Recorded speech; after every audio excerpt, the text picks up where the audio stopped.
The first sign that our youth league was in trouble was not the email on my phone. It was the sound of industrial staples being torn from plywood in center field. I was sitting in the third-row owner's seats, watching our shortstop lean away from an inside fastball. When the stadium crew began lowering the Sterling Athletics banner, the vinyl scraped against the wall with a long, ugly rip. A few fans turned to watch. Most kept their eyes on the game. Valerie Morgan did not notice at first. She sat beside me with her elbows on her knees, studying the shortstop's footwork as if the entire future of baseball depended on his back foot. Her clear plastic stadium cup rested between both hands. Ice clicked against the sides whenever she shifted her grip. "He's stepping out," she said. "He's afraid of the inside fastball." "He's 19, I said.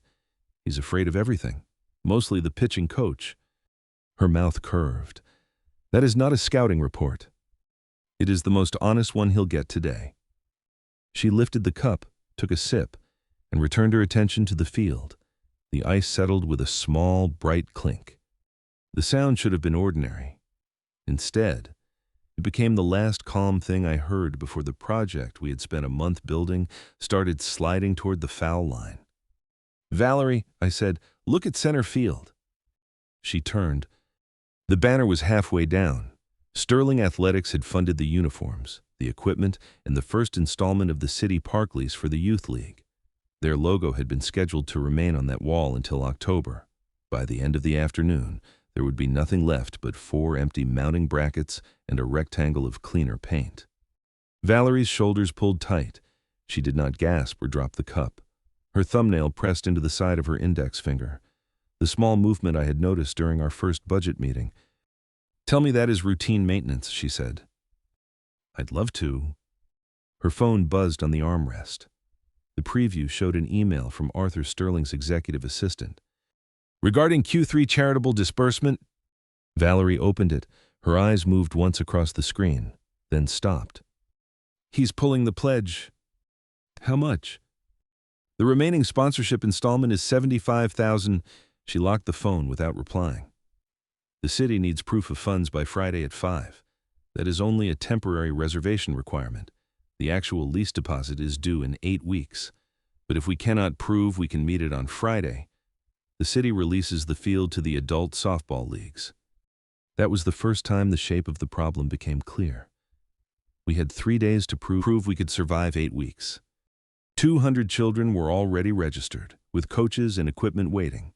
What the charity did not have was enough liquid money to satisfy the city after Sterling withdrew. "What does Sterling want?" I asked. She stared at the emptying wall. "The email says the charity breached an exclusivity understanding by partnering with another uniform manufacturer." "Understanding?" "A draft clause, never signed, never finalized." Her voice hardened. "He wants to turn a sponsorship withdrawal into a contract dispute so he can reclaim the seed money and make the charity look financially unstable." "And the city?" "They do not care who started the dispute. They need a certified proof of funds letter on Friday. If they do not have it by 5, we lose the reservation. If we lose the reservation, we lose the league." Valerie reached for her phone. "I'm calling him." "Not yet." Her hand stopped. "Sawyer, he is relying on urgency. If you call while his banner is still coming down, you confirm that he controls the clock. He controls $75,000? For now. What are you suggesting?" "We wait until tomorrow morning. We map every donor, every deadline, every legal obligation, and every way the city can accept proof without accepting Sterling's conditions." "You make it sound simple." "It is not simple. It is just not finished." I looked back at the field.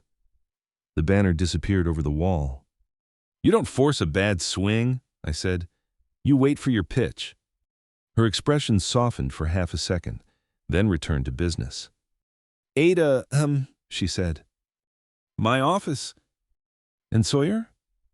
"Yes?" "If your pitch is a speech about optimism, I am leaving." "I have never given a speech about optimism." "You once described a losing season as a statistical weather pattern." "That was accurate. The ice clicked again as she lifted the cup. This time, she almost smiled. By Wednesday morning, the quiet crisis had become a spreadsheet with too many red cells. My office overlooked the stadium concourse. On game days, the glass made the room feel connected to the crowd. That morning, with rain flattening the city outside, it made us feel displayed. Valerie sat across from my desk with her laptop open. Her cardigan was buttoned one notch off-center. Valerie Morgan did not button cardigans one notch off-center. Sterling's counsel sent this at 6:30, she said. She rotated the screen toward me. The document claimed that the charity's partnership with a local uniform manufacturer violated Sterling's exclusivity expectations. The word expectations appeared 3 times. The word signed appeared nowhere. They are treating a draft clause as a breach, I said. They are treating it as a reason to freeze every dollar connected to their grant. And the city has seen the empty wall. They watched last night's broadcast. The Parks Department wants proof of funds by Friday at 5. Again, that is not the final lease payment. It is a temporary financial qualification so they know we can meet the 8-week deposit. She tapped the spreadsheet with one finger. If we satisfy Friday, we keep the reservation. If we fail the 8-week deposit, the city can still terminate the lease. We have to solve both problems, just on different clocks. How much is already committed? I asked. $40,000 in hard pledges, another $25,000 in verbal interest. But verbal interest is just hope wearing a tie. Hayes Logistics? Interested, but cautious. Their CEO will not sign without a public event. Then we give him one. She raised her eyes. A gala in 3 days? A first pitch gala, batting practice, local businesses, community recognition, live coverage, and a pledge table that does not look like a panic table. You are a team owner, not an event planner. I know. I'm also the owner of a stadium with lights, a field, a kitchen, a ticketing system, and a general manager who owes me 3 favors. That is not the same as donor psychology. No, that is why you are handling the messaging. She leaned back, studying me. You already decided that? I decided I am good at finding the parts of a problem that are already available. That sounds suspiciously like optimism. It is logistics with better lighting. I stood and walked to the small espresso machine. I did not ask how she took her coffee. During the contract negotiations, she had ordered the same drink 3 times, 1 shot, 2 sugars, a splash of oat milk. I set the mug beside her trackpad. She looked at it, then at me. How did you know? You ordered it 3 times. You remembered? I have a memory for statistics. She wrapped both hands around the mug. The warmth reached her fingers before it reached her face, but the change still happened. Her shoulders lowered slightly. Her eyes stopped moving across the spreadsheet long enough to rest on the steam. If this fails, she said, everyone will say I should have seen Sterling coming. Everyone who says that will be speaking after the fact. That is how non-profit failures work. People call the warning obvious once they are standing beside the wreckage. Then we do not give them a wreckage. She set the mug down and opened a new document. We need an actual plan. 3 goals, I said. Written pledges for Friday's review, an 8-week deposit schedule, and a record showing Sterling withdrew without a valid contractual basis. And the 4th? Keep you from calling him before lunch? That is a fantasy. It is measurable. For the next several hours, the 2 of us turned the stadium conference room into a temporary command center. Valerie built donor tiers and drafted language that made every contribution feel like a vote for the children, not a rescue of a failing organization. I worked with the general manager on field access, security, batting practice windows, catering, insurance certificates, and a pledge processing station that could record signed commitments without mixing them into the frozen charity account. Valerie caught the problem before I did. No, she said, pointing to the event account proposal. We cannot route donor money through the team's ordinary operating account. That creates an accounting problem and gives Sterling another accusation. Agreed. Use a third-party pledge administrator, an independent escrow service. The donors sign commitments. The administrator verifies them, and the funds remain restricted until the city accepts the bridge arrangement. She slid the revised page toward me. I signed off on the escrow structure, then called our outside counsel, David Chen. Valerie stayed on the line and corrected 2 assumptions about charitable restrictions before David could finish his first sentence. We were at $48,000 in written commitments and another $18,000 pending final approval. That left us $9,000 short of the temporary proof of funds target we had set for Friday. I added $25,000 through the existing Reed Community Foundation, a long-standing nonprofit with its own account, board process, tax ID, and city registration. It was a documented community sponsorship, not a personal gift to the charity. Valerie read every letter. "You are putting the foundation behind the bridge," she said. "The foundation is designed for community projects. And if the 8-week pledges do not clear, the foundation carries only the amount approved by its board resolution. The escrow agreement limits the obligation. The team does not become an invisible guarantor." She looked at me for a long moment. "You planned for failure." "I planned for accountability. That is not how most owners behave when their name is attached. Most owners have not been sitting next to a director who reads every footnote." She pushed the papers into a precise stack. "You translate everything into baseball. It is an efficient language. It is a shield." The words landed more cleanly than I wanted them to. "You use it so you do not have to say how things feel," she continued. I picked up a pledge form, though I had already read it twice. "I talk about how things function," I said. "Functioning keeps the lights on." "And feelings?" "Feelings complicate the paperwork. Sometimes the paperwork is already complicated." She reached across the table and squared the stack of cards. Her wedding ring was long gone, but a thin, pale line remained at the base of her finger. "My ex-husband thought feelings should outrank every plan," she said. "He called my work a rival. He said I treated our marriage like a project schedule because I wanted everything measured. When he left, he told me he needed someone who could be spontaneous. I spent years proving I could handle chaos without asking anyone to carry it with me. You do not have to prove that to me," I said. The sentence came out rougher than I intended. Her fingers stopped. For a second, neither of us touched the paperwork. The stadium outside the glass had gone dark. An equipment cart rolled along the concourse, its loose metal latch tapping against the frame. I wanted to reach for her. Instead, I kept my hands beside the legal pad. She noticed. "Thank you," she said. "For what?" "For not turning every quiet moment into a decision." Friday morning arrived with clear skies and a new problem. At 10:15, while I was walking the perimeter of the batting cage, my phone displayed an automated bank alert. "Account restricted, disputed transaction review." The Morgan Youth Charity operating account had been frozen. Sterling's counsel had initiated a stop payment dispute on the seed grant from the previous month. Because some of the money had already been spent on approved administrative costs, the bank had placed a temporary hold on the entire account. I called Marcus, my private banker. 3 to 5 business days, he said. "I cannot release it today. You need a separate, documented source of funds. Send the escrow structure and the disputed grant documents. I will provide the foundation's bank letter." I found Valerie at the reception desk, arranging name tags. The news crew had confirmed a 6:30 live segment. The first pitch gala would begin at 7.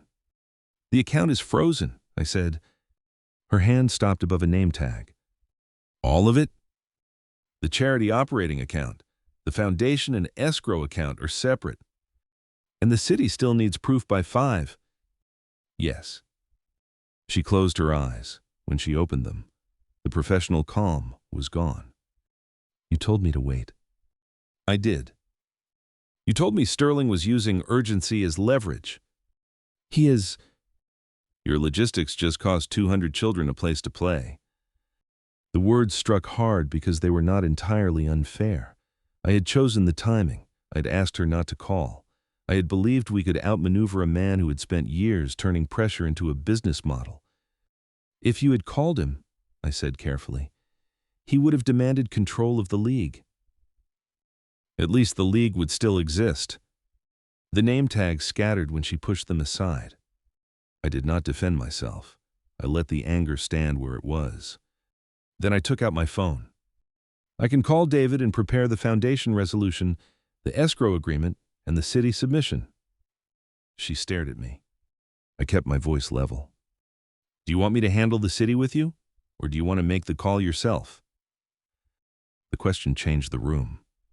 She looked toward the stadium doors, where volunteers were carrying boxes of programs toward the gala entrance.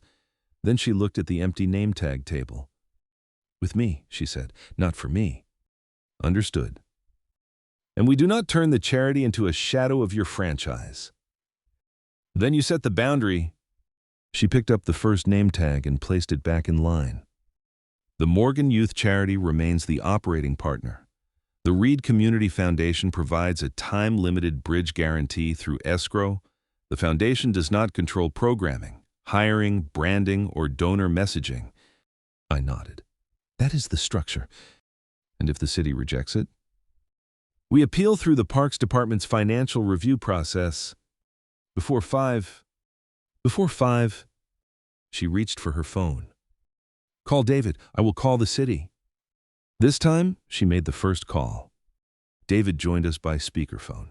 Marcus sent the bank letter, and the escrow administrator confirmed the restricted reserve. Valerie found the key language in the lease. The city required documented access to funds, not that the frozen charity account hold them. Because the Reed Community Foundation already had a tax ID, city registration, and a board resolution for youth grants. David could file a temporary co-sponsorship agreement that afternoon. Valerie reviewed every page, removed any foundation control over programming, and added a release condition ending the $75,000 guarantee when the 8-week deposit cleared. You had the foundation available yesterday? She asked. I had the foundation, I said. I did not have your permission to use it. She signed the submission, then called City Clerk Elena Flores herself. The foundation is a bridge, not a replacement, Valerie said. The charity remains responsible for the lease. We want the city's acceptance to state that clearly. At 4:12, Elena sent the signed acceptance letter. The city accepted the proof of funds packet and escrow guarantee for Friday's qualification. The final lease deposit remained due in 8 weeks. The reservation stayed on the calendar. Valerie read the letter with one hand pressed flat against the table. Then she looked at me. We still have to raise the 8-week deposit. Yes. We have not won. No. Her eyes sharpened. Good. Good? If you had said we won, I would have thrown the coffee at you. That would have violated the event insurance. Now you are learning. The first pitch gala began beneath the stadium lights. Local businesses filled the concourse, the batting cage stood near home plate, and the independent escrow station waited beneath a campaign sign, the First Pitch Fund, keeping a field open for every child. Valerie moved through the crowd with a clipboard and a calm voice, making each pledge feel like an invitation to build something rather than a request to rescue it. Richard Hayes arrived expecting panic.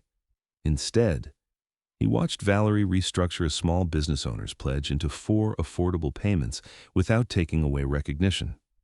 She understands people, he said. She understands systems, I replied. People are part of them. When Valerie offered Hayes a matching schedule tied to the 8-week deposit, I stepped away. 20 minutes later, he signed a $25,000 pledge through escrow and handed the form back to her. Make sure the children know the field is theirs. They will, Valerie said. The total moved past $75,000. Then Arthur Sterling arrived. Sawyer, he said, you have made this unnecessarily public. You removed your banner during a live game. I exercised a contractual right. You issued a stop payment dispute based on a clause that was never signed, she said. Arthur looked at her. My counsel disagrees. Your counsel also failed to identify a final contract, I can restore the sponsorship tonight, he said. Under what conditions? Valerie asked. The uniform manufacturer changes. The charity gives Sterling Athletics naming priority for the league. All press statements describe the program as a Sterling initiative. And the frozen account? Withdrawn when the new agreement is signed. Arthur looked at me. You do not want to lose a community project over pride. Valerie answered before I could. This is not pride, it is governance. You have no funds without me. We have a city acceptance letter, an escrow guarantee, written pledges, an existing foundation reserve, and an event that has already raised more than your withdrawn installment. Arthur's eyes moved toward the concourse. The scoreboard showed the updated total, 103,000 in pledges and matching commitments. The charity will not sign a replacement agreement that gives a private sponsor control over uniforms, messaging, or the league's identity. Our council has sent formal notice preserving every remedy available under the signed documents. Arthur stared at her. You are choosing this over $75,000? I am choosing the children over your conditions. The sentence carried across the corridor. A parent near the donor table turned to listen. Your banner is not coming back, I said. He straightened his jacket. You will regret making an enemy of Sterling Athletics. You already made that decision. David Chen approached with the formal notice. The charity rejects the alleged breach and will not accept conditional reinstatement. The bank dispute documents are included in the city review file. Arthur did not take the folder. Send it to my office. It is already being delivered. He left through the same corridor he had entered. His assistant followed with a phone pressed to her ear. An hour later, Sterling Athletics sent written confirmation that it would not pursue the exclusivity claim against the Youth League and would withdraw its sponsorship dispute from the city review file. The charity's council acknowledged the notice and continued the banking review through ordinary channels. Sterling's name came off the donor board. The empty rectangle in center field remained. At 8:45, the pledge total reached $118,000. The first 75 of the 8-week deposit schedule was covered. The remaining commitments were enough to fund equipment, coaching stipends, and field operations through the opening month. The local news anchor requested a live interview. Valerie checked the message, then looked at me. They want both of us. You should go. You built the donor campaign. You built the bridge. The bridge is paperwork. Paperwork kept the field from being taken away. She studied me. You are going to step out of the frame. I am putting the credit where it belongs, with the community, the parents, and you. Her guarded expression eased. Then I am naming the Reed Community Foundation as a partner, not a sponsor, she said, and announcing the first pitch gala as an annual event. That is ambitious. You like plans. Plans with funding. Then keep helping me build one. She walked toward the camera before I could answer. On camera, Valerie explained the two-stage financial plan, credited the community, and made the annual gala announcement. The league belongs to the children and the community, she said. Our former sponsor chose to withdraw. We chose to continue without conditions that would compromise the program. The claim has been withdrawn, Valerie said. The record is clear. When the camera light went dark, applause moved through the concourse. Valerie stepped away from the microphone and returned directly to me, passing 3 people who wanted to congratulate her.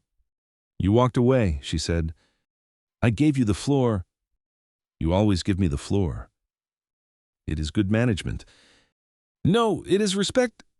The word stayed between us. The stadium noise had thinned. Volunteers were stacking chairs. The brass quartet had packed away its instruments. Near the concession stand, someone dropped a plastic cup, and ice skittered across the concrete. Valerie glanced toward the sound, then back at me. Why did you keep waiting? She asked. The question was quiet, but it was not casual. I looked toward center field. The Sterling banner was gone. The wall was blank except for the mounting brackets in the clean rectangle where its shadow had protected the paint. You asked why I kept waiting. I said, you don't force a bad swing. You wait for your pitch. That was the title line I had been carrying since Tuesday, though I had never said it that way to her. Valerie looked down at the empty cup in her hand. That sounds like another shield. It used to be. And now? Now I was waiting until the choice could be yours. Her eyes lifted. You could have offered the foundation on Wednesday. I could have, but I would have been making the decision for you. I knew what the foundation could do. I did not know what you were willing to accept, or what boundary you needed to keep. You were willing to let the problem get worse. I was willing to let you see the whole field before choosing a direction. She was silent for a moment. I do not need someone to save my charity. I know.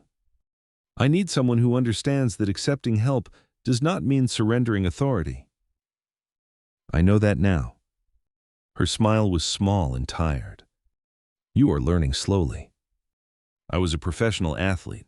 We are trained to repeat mistakes until someone gives us video evidence. She laughed. It was not the polite sound she used with donors. It reached her eyes.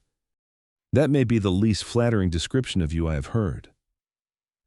I can make it worse. Please do not. We went back to the owner's seats after the last donor left. The same third-row seats looked different without a crowd around them. The field was empty.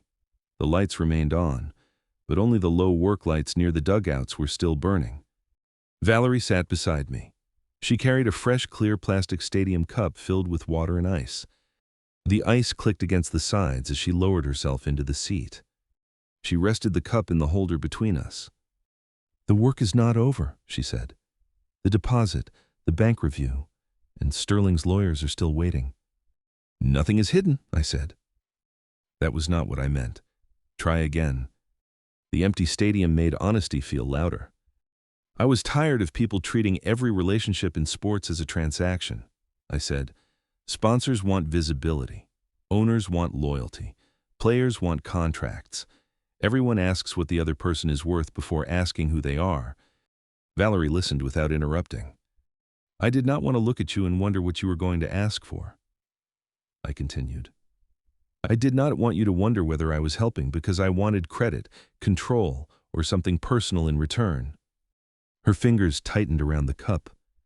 So you waited. I watched. I learned what mattered to you.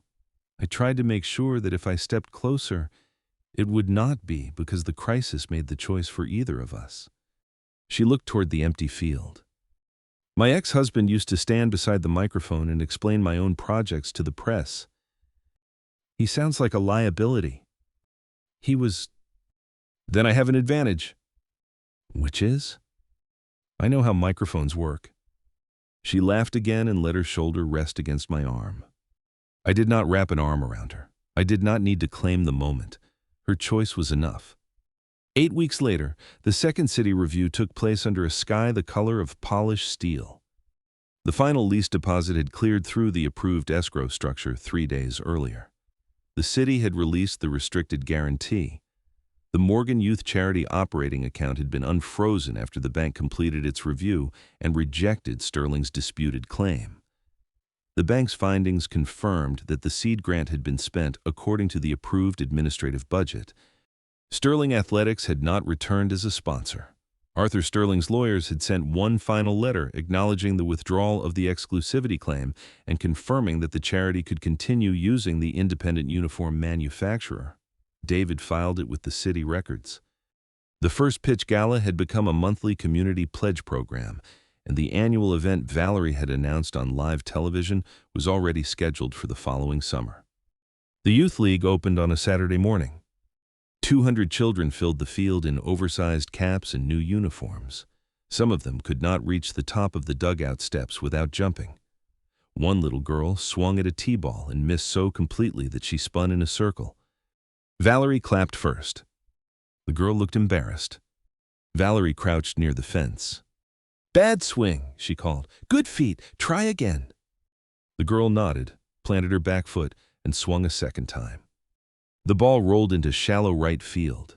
Her teammates cheered as if she had won the league. I stood near the third base line with a clear plastic stadium cup in my hand. The ice clicked whenever I shifted my grip. Valerie walked toward me after the first inning. She wore a Navy team jacket over a simple white shirt, the foundation's name stitched beside the charity logo. Neither name was larger than the other. "The city inspector approved the field," she said. "I heard the board approved the next equipment grant." "I heard that too. You are becoming unbearable." "I am consistent." She stopped in front of me. "The next pitch is coming," she said. "Is it?" "I think so." She held out her hand. I looked at it, then at her face. "Valerie," I said, "are you asking me to take your hand, or are you offering it?" Her eyebrows rose. "That is an unnecessarily careful question." "I am trying to respect the process. I am offering it." I took her hand. The crowd moved around us. Parents called to children. Coaches shouted instructions. A foul ball struck the protective netting with a sharp pop. Valerie's thumb moved once across my knuckles. "You waited 8 weeks, she said. "I was busy with paperwork." "You waited 8 weeks. "I wanted to be certain." "Of what?" I looked toward center field. The wall was clean now. No sponsor owned it. Beneath it, the children were lining up for their next drills. "That you were choosing me because you wanted me there," I said, "not because I happened to be standing beside the problem." She squeezed my hand. "I have been choosing you since the day you brought me coffee without asking." That was a statistically informed beverage. It was still coffee. The ice clicked in my cup. The sound traveled beneath the noise of the field, small and bright and familiar. I had spent years believing that waiting meant refusing to move until the risk disappeared. Baseball had taught me something more useful. You do not force a bad swing. You wait for your pitch, but waiting is not standing still. It is studying the field, protecting the people beside you, and recognizing the moment when another person has made a choice freely. Valerie leaned closer, her shoulder touching mine. "You are thinking in metaphors again?" she said. "It is a difficult condition." "Is it treatable?" "Only with coffee." "Then I know where to find you." She did not let go of my hand when the next inning began. The end. Closing thoughts. Core lesson. Healthy love does not erase someone's responsibilities or take control of their life. It stands beside them, asks before stepping in, and turns support into a choice instead of a debt. Green flag. The difference between healthy love and toxic passion is respect under pressure. A real partner protects your agency, shares the paperwork, keeps promises, gives you public credit, and never uses help as a claim on your future. Like and subscribe. If this story moved you, please like and subscribe for more wholesome romance stories about trust, courage, and the quiet choices that bring two people closer.